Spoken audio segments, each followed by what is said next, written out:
નમસ્કાર દર્શક મિત્રો, ગુજરાત સત્યવાર્તા ન્યૂઝમાં તમારું હાર્દિક સ્વાગત છે. હું છું મંશુરી શેરબાનુ. આવનાર દિવસોમાં ઈદ, રામનવમી સહિતના તહેવારોને ધ્યાનમાં રાખીને આજે ડીસીપી ઝોન 3 કચેરી ખાતે એ ડિવિઝન હેઠળ આવતા વિવિધ પોલીસ સ્ટેશન વિસ્તારના શાંતિ સમિતિના સભ્યો સાથે મહત્વપૂર્ણ બેઠક યોજાઈ હતી. આ બેઠક એસીપી જીડી પલસાણાના અધ્યક્ષ સ્થાને યોજાઈ હતી. બેઠક દરમિયાન તહેવારો દરમિયાન કાયદો અને વ્યવસ્થા જળવાઈ રહે તે માટે ખાસ ચર્ચા કરવામાં આવી હતી. જાહેર સ્થળોએ ભીડ નિયંત્રણ, ટ્રાફિક વ્યવસ્થા તેમજ સંવેદનશીલ વિસ્તારમાં પોલીસ પેટ્રોલિંગ વધારવા અંગે સૂચનાઓ આપવામાં આવી હતી. સાથે જ સીસીટીવી કેમેરા સક્રિય રાખવા, અફવાઓથી દૂર રહેવા અને સોશિયલ મીડિયા પર ભ્રામક માહિતી ન ફેલાય તે માટે પણ ખાસ અપીલ કરવામાં આવી હતી. શાંતિ સમિતિના સભ્યો દ્વારા પણ પોતાના સૂચનો રજૂ કરવામાં આવ્યા હતા અને પોલીસને સંપૂર્ણ સહકાર આપવાની ખાતરી આપવામાં આવી હતી. એસીપી દ્વારા તમામને એકતા, શાંતિ અને સૌહાર્દ જાળવી તહેવારોની ઉજવણી કરવા અપીલ કરવામાં આવી.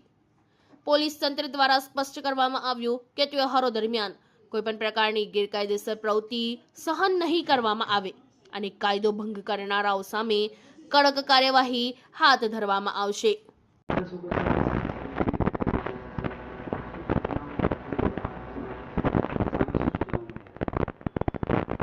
બરાબર છે.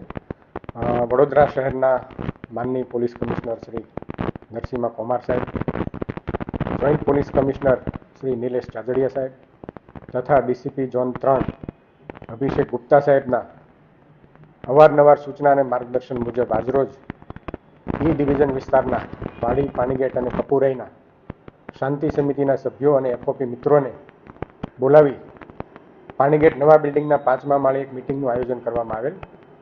આ મિટિંગમાં આગામી ઈદનો તહેવાર, હનુમાન જયંતિ, મહાવીર જયંતિ અને રામનવમીના અનુસંધાનમાં વિસ્તારમાં શાંતિ જળવાઈ રહે, કોઈ અનિચ્છનીય બનાવ ન બને તે માટે વિગતે તમામને સૂચના આપવામાં આવી. શું મેસેજ છે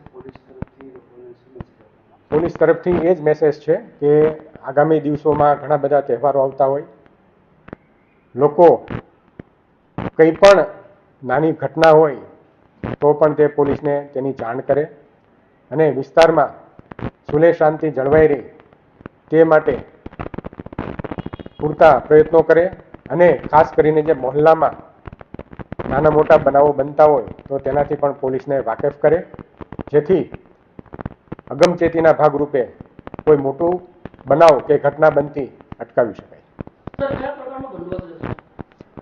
બંદોબસ્ત ખાસ કરીને જે શોભાયાત્રા નીકળશે ત્યારે દરેક નાકા ઉપર ફિક્સ પોઈન્ટ રહેશે, હાઈરાઈઝ પોઈન્ટ ઉપર પણ બંદોબસ્ત રહેશે, મહોલ્લાની અંદર ડીપ પોઈન્ટ રહેશે અને પાર્કિંગ બંદોબસ્ત રહેશે. હા, એના માટે જે અત્રેનું જે સાયબર ક્રાઇમ છે એ એક્ટિવ છે અને સતત તેની વોચ રાખી રહેલ છે.